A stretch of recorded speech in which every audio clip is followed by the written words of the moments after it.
Welcome to the Deep Dive. Today we're tackling a really interesting question, one you see pop up quite a bit in fiction and, well, just general curiosity. Can angels and humans actually have romantic relationships? It's a big one, definitely. Touches on love, the divine, the whole supernatural realm. Exactly, and it's easy to get swept up in the story. So our mission today is to really unpack what the Bible and Christian tradition actually say about angels and their interactions with us, especially focusing on this idea of love. Yeah, separating the, let's say, pop culture ideas from the theological and historical bedrock. We'll be looking mainly at biblical texts, writings from the early church fathers, and viewing it through kind of a Christian historical and psychological lens. Okay, perfect. So let's start with the basics. What are angels according to Scripture? Their fundamental nature. Well, the overwhelming picture is that they're messengers, servants of God. Hebrews 1.1 is pretty direct, calling them ministering spirits sent to serve those who will inherit salvation. Ministering spirits. Right. That puts the emphasis squarely on service, on carrying out God's will for us. Precisely. And you see them doing just that at really crucial moments. The angel announcing Christ's birth, in Luke. Yeah. Or the angels ministering to Jesus in the wilderness or proclaiming the resurrection. Their actions are always tied to God's plan, to salvation history. It's not about personal, human-style relationships. And there's that distinction Jesus makes, isn't there, about the resurrection state? Yes. Matthew 22.30, crucial verse. He says that in the resurrection, people won't marry or be given in marriage. They'll be like the angels in heaven. Like the angels.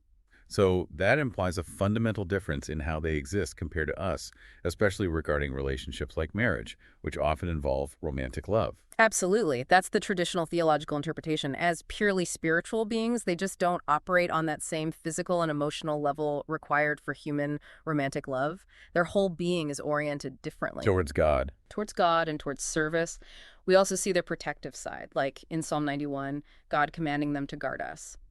Psychologically, you could view this consistent portrayal as them embodying a kind of selfless, service-oriented love focused on our spiritual well-being. Historically, has that understanding shifted much? Ideas about angel hierarchies and roles definitely developed, especially in the intertestamental period and with thinkers like Pseudo-Dionysius later on. But that core idea of spiritual beings distinct from human physical and relational experience, that's remained pretty constant in mainstream Christian thought. Okay, so if that's the theological baseline, Yeah. what about those stories? I mean, Genesis 6 comes straight to mind. Yeah. The sons of God and the daughters of humans. Genesis 6. Yes, that's probably the most cited passage for this kind of speculation. It's complex. It definitely reads like something significant happened there. It does. And some ancient interpretations, particularly texts outside the standard Bible, like the Book of Enoch. The apocryphal texts. Right. Those definitely run with the idea that the sons of God were angels, these watchers, who were attracted to human women, and, well, things went downhill from there. These texts really flesh out that narrative. But that's not the dominant Christian interpretation. No. Mainstream Christian theology, going back to many influential early church fathers like Augustine, has generally favored understanding the sons of God not as angels, but as the righteous descendants of Seth, intermarrying with the ungodly line of Cain. It keeps the focus on human choices and sin rather than a celestial scandal. So seeing it more as a breakdown within humanity itself. Exactly. And psychologically, even if you take the fallen angel interpretation symbolically, these stories speak powerfully to human temptation, the allure of the forbidden, and the potential chaos when boundaries are crossed. That makes sense. It taps into something deep about desire and consequences. It really does. And historically, you find similar themes and myths across different cultures. Gods interacting with mortals, often with tricky outcomes. But within Christian tradition, Genesis 6 and the Enochian stories mostly serve as cautionary tales, warnings, rather than a blueprint for angel-human romance. Modern fiction loves the idea, of course, but that's a departure. What about mystical tradition? Sometimes you hear about profound experiences involving angels. Yes, but typically within mystical theology, like with someone like St. Bernard of Clairvaux or later St. Teresa of Avila, interactions with angels are framed in terms of spiritual ecstasy, divine illumination, or guidance. Angelic love is often used as a metaphor for the soul's pure, intense love for God, not romantic love for the angel itself. Think of Bernini's famous sculpture of St. Teresa. It depicts spiritual ecstasy, not romance. Okay, let's turn to those early church fathers more directly. Figures like Augustine, John Chrysostom, what did they teach about how angels, well, feel about us? Is feel even the right word? That's a good question. Feel in the human sense is probably inaccurate. St. Augustine, in his massive work, The City of God, really emphasizes that angels are citizens of the heavenly city. Their primary love, their focus, is God. They have a benevolent disposition towards us, certainly because we are part of God's creation, but it's not emotional in our way. Yeah, Chrysostom. St. John Chrysostom pointed to Luke 15:10, where Jesus says there's rejoicing among the angels of God over one sinner who repents. So they clearly care deeply about our spiritual state, our turning back to God. It shows a profound investment in our salvation. So it's a love rooted in God's perspective, focused on our spiritual good. Precisely.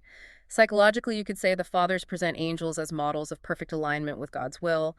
Their feelings or actions towards us are extensions of their love for God and his purposes. Were they responding to specific issues at the time, like strange ideas about angels? Oh, definitely. Historically, they were often pushing back against various things. For instance, the tendency towards angel worship, which St. Paul actually warned against way back in Colossians. Right, don't worship the messengers instead of the one who sent them. Exactly. And later thinkers like the Cappadocian Fathers further clarified the role of angels within the divine economy of salvation.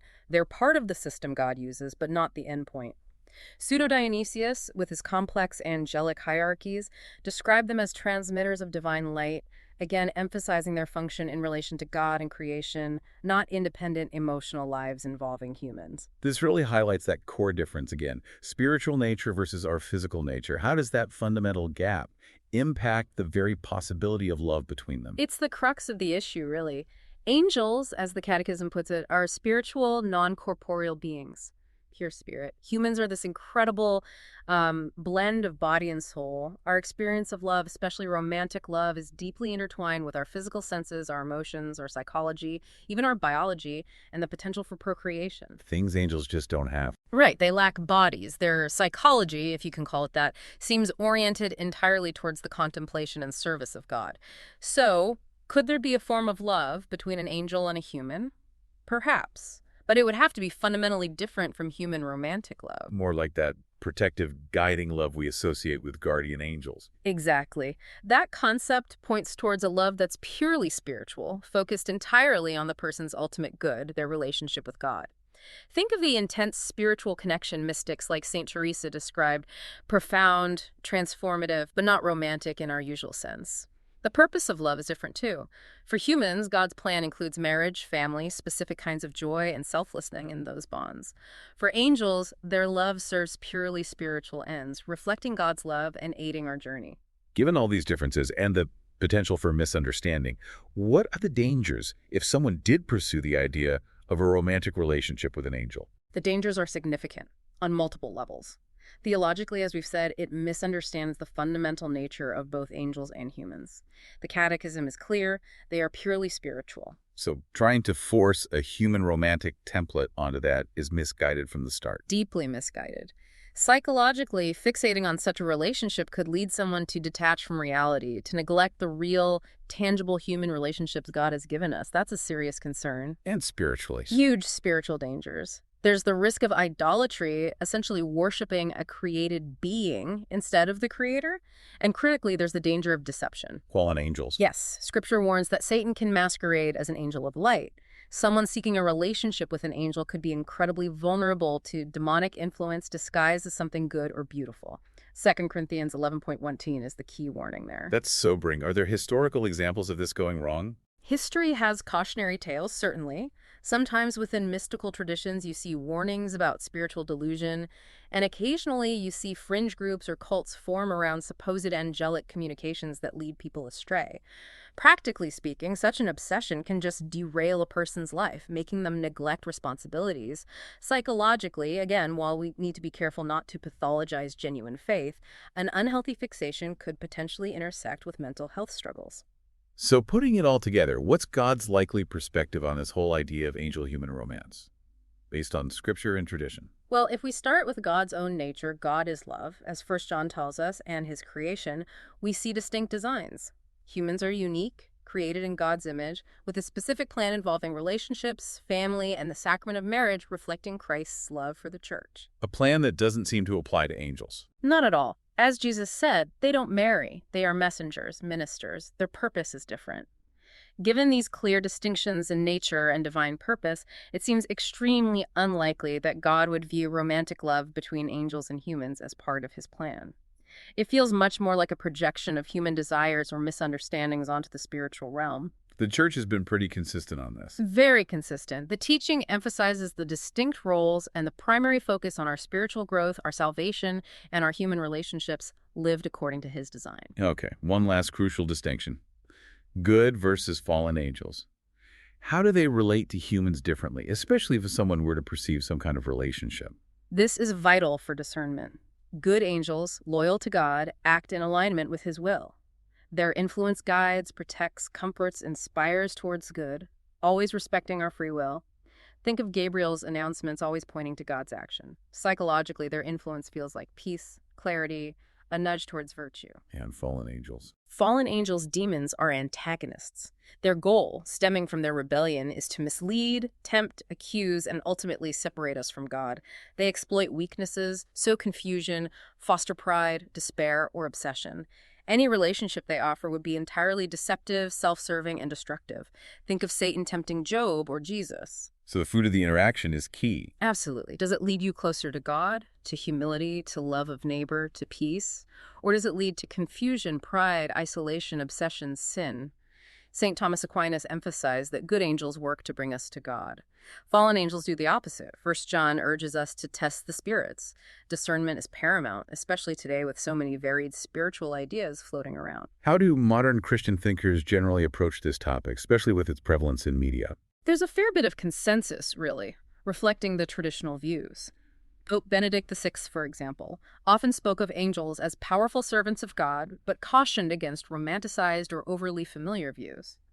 Psychologists like Dr. Paul Vitz might see the fascination as reflecting a genuine human longing for the transcendent, but warn it can become distorted if detached from solid theology. What about other streams, like evangelicals? Evangelical scholars, someone like Michael Heiser comes to mind, strongly emphasize the biblical distinctions between divine beings and humans, warning against blurring those lines, often referencing Genesis Saul as a negative example, regardless of the precise interpretation. Catholic scholars like Scott Hahn emphasize our unique adoption as God's children through Christ, a status distinct from angels. Even Pentecostal tradition. Yes, while strongly affirming angelic ministry and interaction, Pentecostal and charismatic perspectives would typically still caution against romantic notions, often seeing Genesis 6 negatively, and stress discernment. Theologians like Alistair McGrath have framed the modern romantic fascination as almost a kind of neo-Gnosticism, attracting from the centrality of Christ.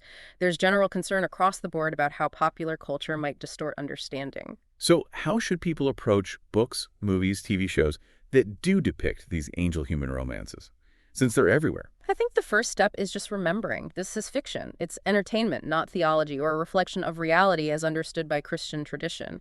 The Catechism's point about angels being purely spiritual is a good anchor. Use them as a jumping-off point for thought, maybe. Exactly. Dr. Vitz's point about the longing for transcendence is relevant here. These stories tap into something real in us, but that longing should ultimately lead us to God, not to fantasy relationships. They can be opportunities to reflect on what faith actually teaches about love, sacrifice, and the spiritual realm. St. John Paul II often encouraged discerning engagement with culture. So not necessarily avoiding them entirely, but engaging critically. Yes. Engage critically. Ask, how does this portrayal compare to what Scripture and tradition teach? Does it elevate human desire above God's design? Does it distort the nature of divine love or even healthy human relationships? And be cautious about seeking spiritual experiences based on fiction rather than sound spiritual practices and guidance within the church. They can even be teaching moments, especially with younger people. Okay, this has been incredibly clarifying. To sort of wrap things up, the main takeaway seems to be that angels are indeed powerful, important spiritual beings created by God for specific purposes: messengers, protectors, servants. Absolutely vital roles. But they are fundamentally distinct from humanity. Romantic love, as we experience it, is deeply tied to our physical and emotional human nature. And nature angels don't share. So the idea of them falling in love with humans romantically just doesn't align with the consistent biblical and theological understanding. Their love for us, then, is expressed through their service, their guidance, their rejoicing in our salvation, all reflecting God's love for us. Precisely. It's a love aimed at our ultimate good, our relationship with God. So here's a final thought to leave everyone with. Instead of getting caught up in imagined celestial romances, how might a clearer understanding of the true nature and purpose of angels actually deepen our appreciation for God's vast creation, his specific, unique plan for humanity, and maybe even inspire us to cultivate that selfless, service-oriented love they model in our own very human relationships? That's a powerful question. Thinking about the implications for how we understand love, spirituality, and the real boundaries within God's creation. Lots to ponder there. Indeed. Thanks for joining us for this deep dive.